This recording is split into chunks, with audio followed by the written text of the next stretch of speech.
खुशामदीद दोस्तों, राम राम सलाम। मैं धर्मपाल मलिक जींद से हूँ। आज की हमारी वीडियो का मौजू है सर सैयद अहमद खान। सर सैयद अहमद खान एक भारत के सोशल रिफॉर्मर थे और उन्होंने एजुकेशन के लिए बहुत ज़्यादा काम किया है। प्रोफेट मोहम्मद कहते हैं एक जगह कि आदमी को अपनी माता की गोद से लेकर और कब्र तक हमेशा इल्म को सीखते रहना चाहिए। आदमी की सभी समस्याओं का समाधान जो नहीं वो एक अच्छी तालीम है, और इसी तालीम का हिंदुस्तान के अंदर सर सैयद अहमद खान ने प्रचार किया। उन्होंने 1859 के अंदर मुरादाबाद में स्कूल खोला, 1863 के अंदर जो नहीं गाजीपुर में स्कूल खोला, और 1875 के अंदर अलीगढ़ के अंदर MAO Mohammedan Anglo oriental school खोला, जो 1877 के अंदर कॉलेज बन गया और 1920 में यूनिवर्सिटी बन गया, जो आजकल अलीगढ़ मुस्लिम यूनिवर्सिटी कहलाता है। वो उन्होंने 2 नेशन थ्योरी दी थी जिसके लिए उनका जिक्र किया जाता है, और जिस थ्योरी के आधार पर आगे बढ़कर हिंदुस्तान और पाकिस्तान 2 मुल्क बने और हिंदुस्तान का बंटवारा हुआ। इसी थ्योरी को जो उन्होंने आगे मोहम्मद अली जिन्ना ने, सर सैयद अहमद खान ने जो थ्योरी दी थी कि हिंदू और मुस्लिम 2 अलग अलग कौम हैं, उसी को उन्होंने आगे बढ़ाया और उसका परिणाम ये निकला कि देश 2 टुकड़ों के अंदर बंट गया। कुछ लोग इसको 2 नेशन थ्योरी को ठीक मानते हैं, कुछ गलत मानते हैं। मैं भी उनमें से एक हूँ जो पार्टीशन को भी गलत मानते हैं और 2 नेशन थ्योरी को भी गलत मानते हैं। उन्होंने सबसे पहले उनका जन्म 17 अक्टूबर 1817 को दिल्ली के अंदर हुआ था। उसके पिताजी जो नहीं अकबर शाह सेकंड, जो कि 1806 से 1837 तक मुगल बादशाह था दिल्ली का, और बहादुर शाह जफर जिन्होंने 1857 के गदर के अंदर हिंदू और मुसलमानों ने अपना नेता चुना था, उसके वो पिताजी थे। सर सैयद अहमद खान के पिता जो नहीं वो अकबर शाह द्वितीय के एडवाइज़र थे, एक तरह से आप मंत्री कह सकते हैं। वो 1838 के अंदर उनके पिताजी की मृत्यु हो गई और खुद सर सैयद अहमद खान भी ईस्ट इंडिया कंपनी में नौकरी लग गए। पहले वो क्लर्क लगे, फिर उन्होंने एग्ज़ाम पास किया, 1841 के अंदर ही वो सब जज बन गए। उन्होंने कई जगह नौकरी देखी, और जहाँ भी 1857 का गदर उन्होंने अपनी आँखों से देखा था। 1857 के गदर के समय वो बिजनौर के अंदर जज थे, और अंग्रेज जो था नहीं वो बिजनौर का डीसी था। जब मुरादाबाद के नवाब ने बिजनौर के ऊपर आक्रमण कर दिया, सेना लेकर आया, तो डीसी की फैमिली को, डीसी साहब को और अनेक अंग्रेज़ों की जान सर सैयद अहमद खान ने बचाई थी। वो सारी जिंदगी जो है नी अंग्रेज़ों के लॉयल रहे और उसी के लिए प्रचार करते रहे। उन्होंने एक किताब लिखी है 1857 के गदर के ऊपर, Asbab Baghawat Hind, causes of the revolt of 1857। इस 1857 के विद्रोह के क्या कारण थे, इस किताब के अंदर वो साफ शब्दों के अंदर लिखते हैं, बहुत कुछ लिखते हैं कि जो अशरफिया मुसलमान थे, शेख सैयद, मुगल और पठान, वो तो हमेशा जो नहीं अंग्रेज़ों के वफादार रहे। ये तो कुछ एक लोग थे जिनके बारे में बहुत सी गलत बातें लिखते हैं, उनको वीवर जुलाई तक लिखते हैं, आरामज़ादा शब्द तक यूज़ करते हैं, और वो कहते हैं वो यहाँ के लोकल मुस्लिम थे जिनको पसमंदा कह सकते हैं, जिसमें लुहार थे, तेली थे, काश्तकार लोग ज़्यादा थे और शराबी कबाबी थे। उनको जोनी वो 2 नेशन थ्योरी जोनी इस किताब के अंदर शुरू में देखते हैं, फिर 1868 के अंदर बनारस के अंदर वो इसका डिटेल में लोगों को समझाना शुरू कर देते हैं। असबाब बगावत हिंद जो है नी उसका 1873 के अंदर एक अंग्रेज़ अफसर ने, फ्रांसिस W पैट्रिस ने ट्रांसलेशन इंग्लिश में की थी, और उसकी PDF मिलती है जो मेरे पास है।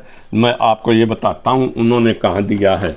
इसके अंदर ये बिल्कुल साफ शब्दों के अंदर लिखा हुआ है इसकी असबाब बगावत हिंद के अंदर कि, लेकिन वो केवल ये लोग समझाने में फ़र्क कर देते हैं। उन मुसलमानों को, शेख सैयद और मुगल पठान को ये कहते हैं हमारा खून अलग है, हमारे कस्टम अलग हैं, हमारी आदतें अलग हैं, और हिंदू और मुस्लिम का कुछ नहीं मिलता। मैं यहाँ स्पष्ट कर दूँ, वो यहाँ के जो लोकल मुसलमान थे, राजपूत, काश्तकार, जाट, जो 90% जो हिंदुस्तान के मुस्लिम थे उनका कोई जिक्र नहीं करते, बल्कि वो उनके खिलाफ थे। वो पक्के जो फ्यूडल सिस्टम में विश्वास करने वाले सामंतवादी आदमी थे। और ये लाइनें इसको डिटेल में पढ़ना, बाकी मैं उदाहरण के तौर पर बता देता हूँ। वो लिखते हैं,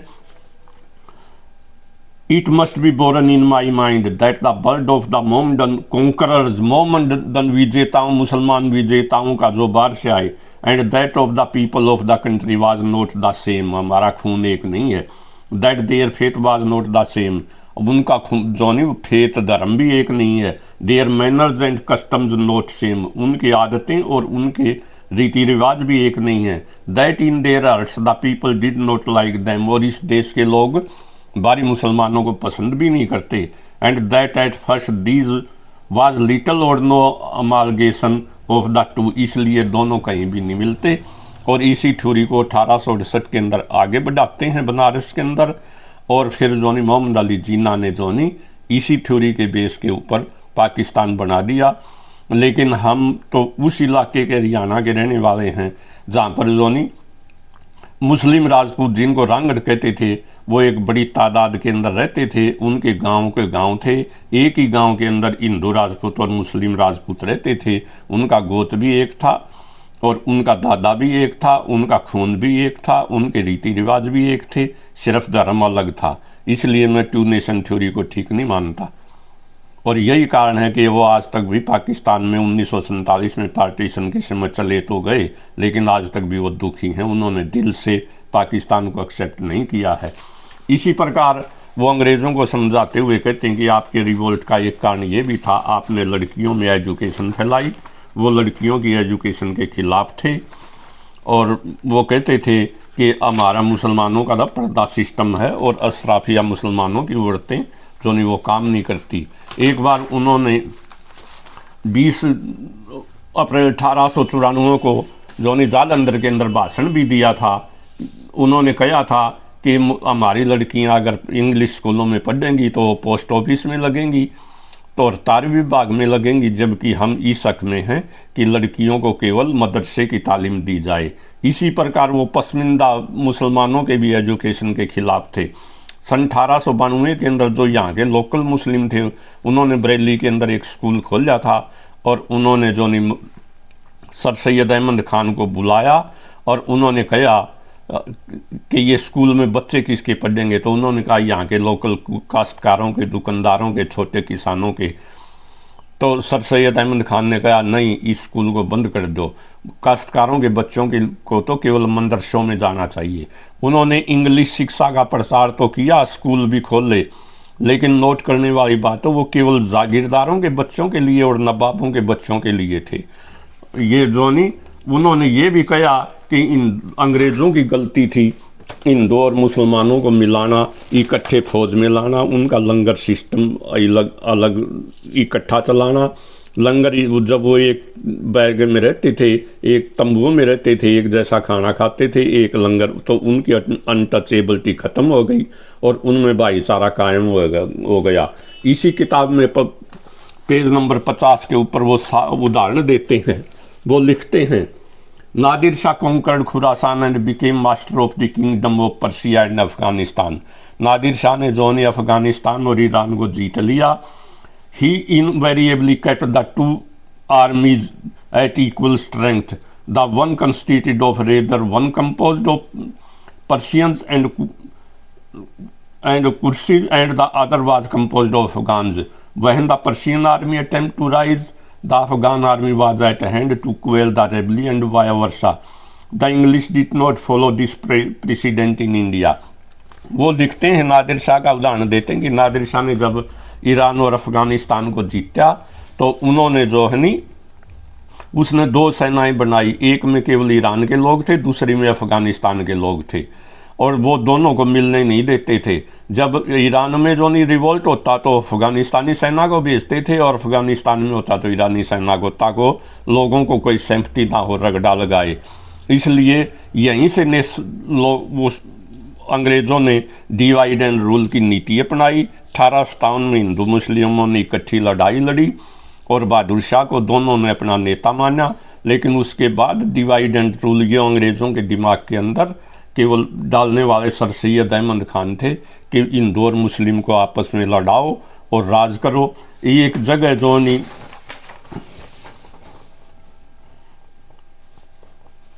जोर साहब एक जगह जोर साहब ने लिखा है कि we divide and you rule. Quotation है एक जोर साहब की। मौलाना मोहम्मद अली जोहर ने एक बार कहा था we divide and you rule, कि हम तो हिंदुस्तान के लोग खुद ही अपने आप को बांटते हैं और इससे यू रूल, अंग्रेज आप राज करते हैं। इसी प्रकार डिस्कवरी ऑफ इंडिया किताब है, बहुत ही अच्छी जी हिंदुस्तान के इतिहास के बारे में। इसके अंदर जो है जवाहरलाल नेहरू जी बिल्कुल साफ शब्दों में लिखते हैं कि सर सैयद अहमद खान एक रिफॉर्मर तो थे, लेकिन उन्होंने जो कॉलेज और स्कूल बनाया उसमें केवल अंग्रेज़ों के जो नहीं वो लॉयल आदमी वो स्टूडेंट थे, वो अंग्रेज़ों के लॉयल जो नहीं वो नागरिक पैदा किए जाते थे। उन्होंने साफ शब्दों में लिखा है, one of the declared object of the Afghan, page number 344-45, discovery of India. Discovery of India इसमें साफ शब्दों पे लिखा है कि one of the declared object of the Aligarh college he formed was to make the Musalman of India worthy and useful subjects of the British crown. केवल अंग्रेजों के लिए वफादार पैदा करना जो नहीं वो अलीगढ़ कॉलेज का उद्देश्य था। ये तो 1920 में यूनिवर्सिटी के बनने के बाद आम मुसलमानों के बच्चे उसके अंदर पढ़े। मैं ये मानता हूँ हिंदुओं और मुसलमानों को दोनों को जो इसका बहुत ज़्यादा फायदा हुआ है, लेकिन ये सर सैयद अहमद खान के मरने के बाद फायदा हुआ है जब आम लोगों की उस अलीगढ़ मुस्लिम यूनिवर्सिटी के अंदर एंट्री मिल गई। एक जगह उन्होंने ये भी लिखा सर सैयद अहमद खान ने कि हिंदू और मुसलमान जोनी हिंदुस्तानी रूपी दुल्हन की दो सुंदर आंखें हैं। लेकिन उन्होंने ये उस समय कहा था जब वो अलीगढ़ मुस्लिम यूनिवर्सिटी के लिए चंदा इकट्ठा कर रहे थे मुस्लिम कॉलेज के लिए, और हिंदुओं ने भी दिल खोल कर चंदा दिया था। और इसका सबसे बड़ा उदाहरण राजा महेंद्र प्रताप है, जिसने अलीगढ़ मुस्लिम यूनिवर्सिटी के लिए बहुत ज़्यादा ज़मीन दान में दी थी। इसलिए उन्होंने कहा था, जैसे मोहम्मद अली जिन्ना ने केवल एक बार 11 अगस्त 1947 को पाकिस्तान ये कहा था कि अब पाकिस्तान केवल मुसलमानों का नहीं है, यहाँ पर रहने वाले सबको धर्म की आज़ादी होगी। हिंदू मंदिरों में जाए, क्रिश्चियन चर्च में जाएं, मुसलमान जो नहीं कब उसके अंदर जाएं, मस्जिदों के अंदर। लेकिन ये उनका एक नाटक मात्र था, जबकि वो सारी उम्र हिंदू और मुस्लिम को लड़ाने में उन्होंने अपना जीवन लगा दिया। मोहम्मद अली जिन्ना ने एक जगह लिखते हैं कि आई विल डिस्ट्रॉय इंडिया और divide India. I will divide India और डिस्ट्रॉय इंडिया, या तो मैं भारत का डिवीजन करूंगा और या उसको नष्ट कर दूंगा। इसी तो ये थ्योरी जो नहीं सर सैयद अहमद खान ने दी थी। लेकिन मैं ये बता दूं, सर सैयद अहमद खान जो नहीं वो केवल अशराफिया मुसलमानों के जो इलीट क्लास के मुसलमान हैं उनके नेता थे। आम मुसलमान के लिए, गरीब के लिए, काश्तकार के लिए उन्होंने कोई काम नहीं किया। उन्होंने बिल्कुल साफ शब्दों में लिखा है कि मैं ये नहीं चाहता वायसराय की कौंसिल का कोई नीची जाति का मुसलमान वो उसका मेंबर बने। और उन्होंने भाषण देते हुए कहा था अशराफिया मुसलमानों से कि आप ये पसंद करेंगे कि एक चमार का लड़का आपके लिए कानून बनाए। 1987 के अंदर कांग्रेस ने डिमांड की थी, 1887 में कांग्रेस बन गई कि हमारा ICS का, जैसे आजकल इंडिया में IAS है, इंडियन सिविल सर्विस का एक सेंटर इंडिया के अंदर भी होना चाहिए ताकि हमारे बच्चे यहाँ एग्ज़ाम दे सकें। लेकिन सर सैयद अहमद खान ने इसका विरोध किया था कि नहीं, बिल्कुल खाते पीते मुसलमानों के जो बच्चे होंगे वही ऐसे बच्चे ही ICS करने के अधिकारी हैं जो लंदन में जाके एग्ज़ाम दे आए और यहाँ अफसर बने। उन्होंने साफ शब्दों के अंदर लिखा था क्या आप ये पसंद करेंगे कि एक दर्जी का बेटा कलेक्टर ICS पास करके कलेक्टर बने और आपके ऊपर हुकूमत करें। इसलिए वो प्योर सामंतवादी आदमी थे। मैं कोई सर सैयद अहमद खान के खिलाफ नहीं हूँ, मैं उनका कदरदान हूँ, क्योंकि मैं भी इस सिद्धांत का आदमी हूँ कि समाज की सारी समस्याओं का समाधान अच्छी तालीम है, अच्छी एजुकेशन है। और उन्होंने हिंदुस्तान के अंदर अच्छी एजुकेशन फैलाई। लेकिन उन्होंने जो थ्योरी दी, 2 नेशन थ्योरी, मैं उसके खिलाफ हूँ। और केवल इलीट क्लास के बच्चों को ही पढ़ना चाहिए, बाकी आम मुसलमानों को मदरसों में मस्जिदों में पढ़ना चाहिए। और ये लालच देते रहें कि आप जन्नत में जाएंगे, इसलिए केवल धर्म के लिए काम करो, अफसर मत बनो, ना नेता बनो। इस थ्योरी के मैं बिल्कुल खिलाफ हूँ। जॉन एलिया पाकिस्तान के एक बहुत अच्छे शायर हुए हैं, उन्होंने भी लिखा है कि पाकिस्तान बनाना दैट वाज ए नॉनसेंस, वो कोई अच्छा काम नहीं था, और ये केवल अलीगढ़ मुस्लिम यूनिवर्सिटी के लोंडों की एक शरारत थी। इसलिए भाइयों, हमारा काम जो नहीं, लोगों को रियल हिस्ट्री को, रियल तारीख को बताना है। हम न हिंदूवादी हैं न मुसलमानवादी हैं, हम हैं तो एक सच्चे इंडियन हैं और सोसाइटी में सेकुलर हैं और आम हिंदू और मुस्लिम भाईचारे में विश्वास रखने वाले आदमी हैं। जय हिंद।